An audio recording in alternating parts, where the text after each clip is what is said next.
वो यही कोशिश थी कि हम कैसे इस लक्ष्य 84 को खत्म करके अपने परमात्मा में जाके लीन हो जाए, मिल जाए। बार बार इस दुनिया में आना, बार बार इस दुनिया को छोड़ के जाना, ये सब कैसे खत्म हो। यही संदेशा सब संतों ने दिया, लेकिन हम उस संदेश को ना समझ पाए और हमने उन संतों की ही पूजा करनी शुरू कर दी। एक अलग धर्म बना दिया, अलग भगवान बना दिया, एक से अनेक हो गए। लेकिन जो मेन चीज थी वो हम समझ ही नहीं पाए। मेन चीज क्या थी? मेन चीज थी कि हम अपने जन्म मरण का चक्कर खत्म करके कैसे अपने स्वरूप में समाए, हम कैसे अपनी आत्मा तक पहुंचे। क्योंकि हम जितना भी दूर जा रहे हैं खुद से, हम माया में धंसते चले जा रहे हैं। माया क्या है? मुझे छोड़ के, हमें छोड़ के, हमारे असली स्वरूप को छोड़ के जो कुछ भी है वो सब माया ही है। किसी ने माया को स्त्री बता दिया, किसी ने माया को पैसा बता दिया, किसी ने माया को ममता बता दिया, लेकिन ऐसा नहीं है। माया ममता मोहिनी जिन बिन दंता जग खाया। माया के 3 रूप हैं, माया, ममता और मोहिनी। माया में आ गई जितनी भी दौलत है, मकान दुकान, जितनी भी जड़ वस्तुओं से तुम्हारे अटैचमेंट है। ममता में जितनी भी ममता, जितनी प्रकार की भी ममता, तुम्हारे भाई से भाई की ममता, तुम्हारी माँ से बच्चे की ममता, तुम्हारे पिता से बच्चे की ममता, रिश्तेदारियों से ममता, ये सारी ममता माया का ही एक रूप है। और मोहिनी, जितने भी तुम्हारे रिश्ते बने हुए हैं, ये सब मोहिनी रूप है। इन तीनों में ही इतना आनंद है, इतना आनंद है कि जीव इसी में भरम जाता है, इसको छोड़ने को तैयार नहीं है। पैसा आता किसी को बुरा नहीं लगता, जितना मर्जी आ जाए, कभी नहीं कहता भगवान बहुत हो गया, अब मुझे मत दे, अब किसी और को दे दे, किसी और के पल्ले पड़ जाए, उसका जीवन सुधर जाए, कितना खाऊंगा मैं, बहुत है मेरे लिए। लेकिन नहीं, गाड़ियां पे गाड़ियां आती रहेंगी, बंगलों पे बंगले चढ़ते रहेंगे, दुकानों पे दुकानें चढ़ती रहेंगी, लेकिन कभी अति होने वाली नहीं है। कभी ये मन नहीं कहेगा कि अत हो गई है, बस अब नहीं चाहिए। ऐसे ही जितना मर्जी प्यार मिले परिवार का, अपनी बीवी का, बच्चों का, कभी अंत नहीं होता। हमेशा यही चाहता है कि और मिले और मिले। लेकिन ये नहीं समझता कि माया ममता मोहिनी जिन बिन दंता जग खाया। बिना दांतों के जिसने जग को खा लिया। अगर कोई दांतों से खाता है तो हमें डर लगता है, हम उसके पास नहीं जाते, कुत्ते तक के पास नहीं जाते, क्योंकि उसके पास दांत हैं। शेर तो बहुत दूर की बात है, माया तो शेर से भी खतरनाक है। क्यों? क्योंकि इसी माया की वजह से हम दोबारा गर्भ जून में चले जाते हैं। गर्भ जून में हम में से कोई भी ना जाए, अगर इस माया को समझ जाए तो, माँ को समझ जाए तो, अपने बच्चों को समझ जाए तो, अपनी बीवी को समझ जाए तो, अपनी मकान दुकान को समझ जाए तो। गुरबाणी क्या कह रही है? अंत काले जो लक्ष्मी सिमरै, ऐसी चिंता में देह मरे, सर्प जून वो वल वल उतरे। वो सांप बन के बड़े बड़े खजानों की रक्षा करेगा। ये वही लोग हैं जिनका अंत समय में ध्यान सारा माया में था, पैसे में था। अब कोई कहता नहीं मुझे पैसे से प्यार नहीं है, मुझे तो अपने बच्चों से प्यार है, मैं अपने बच्चों को ही अपना धन मानता हूँ, सारी कमाई मैं अपने बच्चों पे लगाने के लिए तैयार हूँ, बच्चे ही मेरा सब कुछ है। उनके लिए क्या बोला? अंत काले जो लड़के सिमरे, ऐसी चिंता में देह मरे, सूकर जून वो वल वल उतरे। वो क्या आएगा इस दुनिया में जो बच्चों से मोह रखेगा, जो अंत समय में कहेगा मुझे मेरे लड़के की शक्ल दिखा दो, मेरे बच्चों की शक्ल दिखा दो, बस मेरा तो जन्म सफल हो जाएगा। परमात्मा का जिक्र नहीं कर रहा है कि शरीर छोड़ने का समय हो गया, परमात्मा की बात करे, बच्चों को याद कर रहा है। तो उसे बच्चे ही मिलेंगे दर्जनों। सुअर के बच्चे होते हैं 20-20, देखो पूरे बच्चे बच्चे घेर रखे होते हैं एक सुअरनी को। तो ये वो लोग हैं जिनकी सुरता बच्चों में रह जाती है। और जो मंदिरों में, मस्जिदों में, गुरुद्वारों में सोचते हैं कि परमात्मा रहता है, वहीं की याद रहती है हमेशा, मैंने वो जाना है धाम करने, मैंने वो जाना तीर्थ करने। उसके लिए बोला अंत काल है जो मंदिर सिमर है, ऐसी चिंता में देह मरे, प्रेत जन्म वो बल बल उतरे। वो प्रेत में बना रहेगा, वो जीते जी भी प्रेत ही था, भटकती आत्मा थी। कभी कहीं भटकने चला गया, कभी कहीं भटकने चला गया, और जिसको ढूंढने गया वो उसके पास था। जिसको वो ढूंढने जा रहा है वो उसके पास है। घर में दूध पड़ा है 1 क्विंटल, और जा रहा है घी ढूंढने बाहर, क्योंकि घी चाहिए उसे। तो कभी कहीं जा रहा है, कभी कहीं जा रहा है। घर में जो दूध पड़ा है उसका उसे ख्याल नहीं कि उसी दूध में घी छुपा है। इसी प्रकार घर में जो आत्मदेव है उसका इसको पता नहीं है, और परमात्मा को ढूंढने के लिए बाहर भटक रहा है। तो कहीं जाने की जरूरत नहीं है। असली धाम हमारा निज स्वरूप है। हमारा आत्म स्वरूप ही हमारा असली धाम है। उस धाम को पाने के लिए हमें गुरु की जरूरत पड़ती है तो वो चीज हमारे पास, लेकिन हमारे पास होती हुई भी दूर है। जैसे दूध तो है मेरे पास, 1 क्विंटल दूध है, लेकिन मुझे उसकी विधि नहीं आती दूध से घी बनाने की, तो वस्तु मेरे पास होती हुई भी मुझसे दूर है। अब मैंने क्या करना है, मुझे ऐसा गुरु मिल जाए जो मेरी ही वस्तु का ज्ञान मुझे करवा दे, और कुछ नहीं करना है। तुम्हारे पास सब कुछ है, तुम्हारे अंदर है सब कुछ अंदर, बाहर नाही, और बाहर खोजे भरम भुलाही। सब कुछ अंदर सुनते ही सबको क्या लगने लग जाता है कि सब कुछ काया के अंदर है, शरीर के अंदर है। बिल्कुल नहीं। सब कुछ अंदर, किसके अंदर? मेरी काया के अंदर या मेरे अंदर?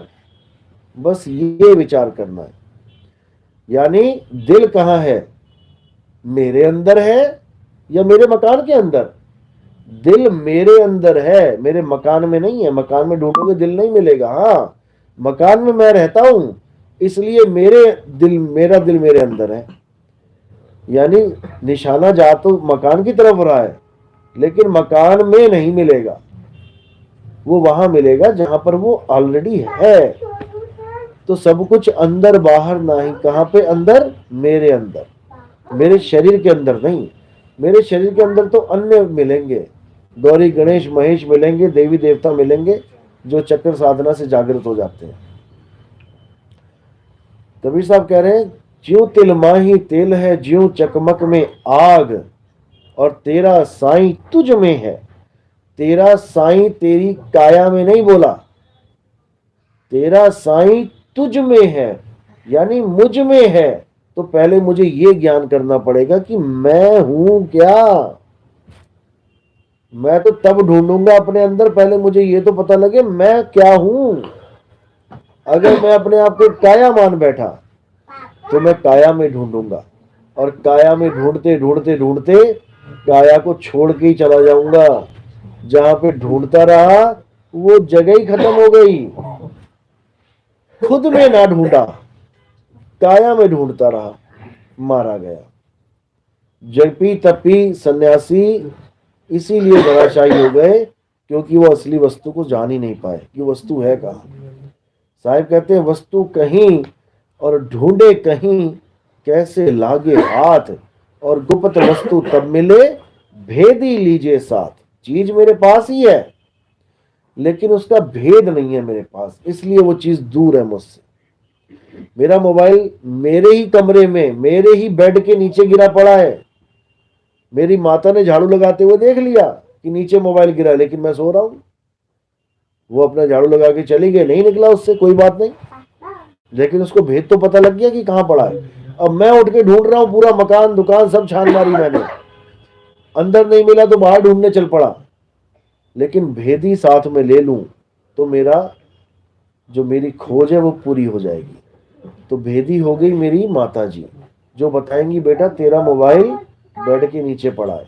तो मेरा ध्यान हर उस जगह से हट जाएगा जहां जहां मैंने खोजा, या जहां जहां मुझे जाने की जरूरत पड़ेगी। हर जगह से ध्यान हटके सीधा टारगेट कहां चला गया? बिस्तर के नीचे। इसको बोला कि सुरति बांध स्थिर करो, आठों पहर हुजूर। अपनी सुरता को स्थिर करो। ये सुरता भटक चुकी है, जगह जगह भटक रही है परमात्मा को पाने के लिए, लेकिन जहां परमात्मा है वहां ये जा नहीं पा रही। इसीलिए बार बार जन्म मरण चल रहा है। तो ये जितने भी परिवारवाद, जितना भी कुछ है माया का खेल, ये केवल और केवल एक मछली को फंसाने के लिए कांटा मात्र है। मछली बहुत होशियार है, ऐसे नहीं फंसेगी, लेकिन उस पर चारा लगा दिया जाता है। मछली को आप पकड़ नहीं सकते। आप पानी में भी जा रहे हो, आप कितनी फुर्ती से हाथ मारो, मछली हाथ में नहीं आएगी आपके। बहुत सियाणी है। मरती कब है? जब चारा लग जाता है कांटे पे। तो काल शिकारी तो बहुत होशियार है, उसको पता है ये जीवात्मा बहुत होशियार है, ये चाहे तो सारे बंधन तोड़ दे, लेकिन इसने एक चारा लगा रखा है। चारा क्या? मेरी माँ, मेरा बाप, मेरा भाई, मेरे बेटे, मेरे बच्चे। ये चारा है मछली को पकड़ने के लिए। अब ये है क्या? केवल शक्लें हैं, केवल शक्लें। मिट्टी की शरीर और उसकी एक शक्ल, बस इस शक्ल में बड़ी बड़ी मछली फंस गई। इस मांस के लोथड़े को माँ बाप भाई बहन मान के सब फंस गए, और जबकि अपने ही हाथों से इसी शरीर को कब्रिस्तान में जाके दफन भी कर रहे हैं और अपने जला भी रहे हैं। लेकिन फिर भी नहीं समझ पा रहे हैं कि जिसको मैं जला रहा हूं, जिसको मैं दफना रहा हूं, ये तो मिट्टी मात्र है। मेरा बाप मेरी माँ कैसे हो गया ये? जब मैं मिट्टी नहीं हूं, मैं एक आत्मा हूं, तो मेरे माँ और बाप मिट्टी कैसे हो गए? ये मिट्टी नहीं है। हमारे माँ और बाप मिट्टी नहीं है। हमारे माँ और बाप कोई है ही नहीं, क्योंकि हम आत्मा हैं, हम अजन्मा हैं, नित्य हैं। आत्मा का ना तो कभी जन्म होता है, ना ही आत्मा की कभी मृत्यु होती है। तो जब आत्मा का कभी जन्म ही नहीं होता, तो मेरा पिता और मेरी माता कौन हो सकता है? हम परमात्मा को परम पिता कहते हैं। उसका एक कारण है केवल, क्योंकि वो पिता का फर्ज निभा रहा है। ये नहीं है कि पिता ने हमें जन्म दिया। हम लोग कभी जन्मते हैं ही नहीं। अगर हम कभी जन्म जाए तो फिर हमारी मृत्यु भी हो जाएगी।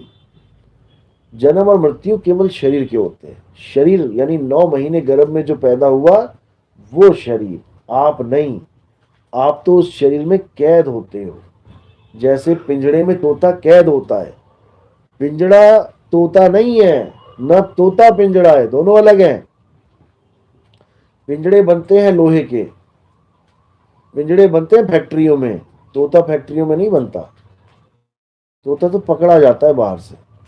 इसी प्रकार सुरता कहीं बनती नहीं है, बिगड़ती नहीं है, ये पकड़ी जाती है। इसको पकड़ के इसी काया में कैद कर दिया जाता है। 5 तत्व का जो पिंजड़ा है, इसमें कैद कर दिया जाता है। अब इसको रास्ता नहीं है घर जाने का। कहाँ जाए? क्यों? क्योंकि इसी मिट्टी की दुनिया में इसने मोह कर लिया है। मिट्टी के साथ रहना शुरू कर दिया, अपने आप को मिट्टी ही मानना शुरू कर दिया। मिट्टी में रहते रहते रहते मिट्टी ही मान रही है अपने आप को। इसीलिए बार बार मिट्टी के गर्भ में जाके चली जाती है। लेकिन अब परमात्मा कहते हैं कि अपने आप को जानो कि आप क्या हो। एक पंखा करंट की सहायता से चलता है, तो करंट अलग हस्ती है, पंखा अलग हस्ती है। हमारी वजह से हमारे शरीर चल रहे हैं। जब हम इस शरीर में नहीं रहेंगे तो ये शरीर नहीं चलेंगे, ये मुर्दा हो जाएंगे। लेकिन हम समझते हैं कि अभी जिंदा है, अभी भी मुर्दा है। ये शरीर अभी भी मुर्दा है। काया कभी जिंदा हो ही नहीं सकती, जैसे पंखा कभी जिंदा हो ही नहीं सकता। जितनी बार लाइट आएगी दिन में, ये केवल लगेगा आपको कि जिंदा हो गया, लेकिन जिंदा है नहीं। अगर ये जिंदा होता तो बिना लाइट के चलता। इसको जीवन देने के लिए लाइट आती है, बिजली आती है, और जितनी देर बिजली रहती है उतनी देर हमें आभास होता है कि ये चल रहा है तो जिंदा है। जैसे ही चली गई फिर मुर्दे की तरह लटक जाता है। देखो लटका है ऊपर, कोई हरकत नहीं इसमें। इसी प्रकार हमारा जो शरीर है, जब तक इसके साथ आत्मा जुड़ी रहती है, ये जिंदा आभासित होता है। देखो चल रहा है, देखो खा रहा है, देखो पी रहा है, बातें कर रहा है, सुन रहा है, जवाब दे रहा है। ये लग रहा है हमें जिंदा, लेकिन कब तक जिंदा है ये? जब तक इसमें आत्मा है।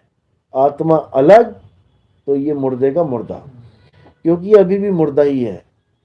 गाड़ी मुर्दा ही है, सड़क पे खड़ी है, जाके जैसे ही इंजन ऑन करूंगा दौड़ने लग जाएगी। कब तक दौड़ेगी? जब तक मैं कार को छोड़ के बाहर नहीं निकल गया।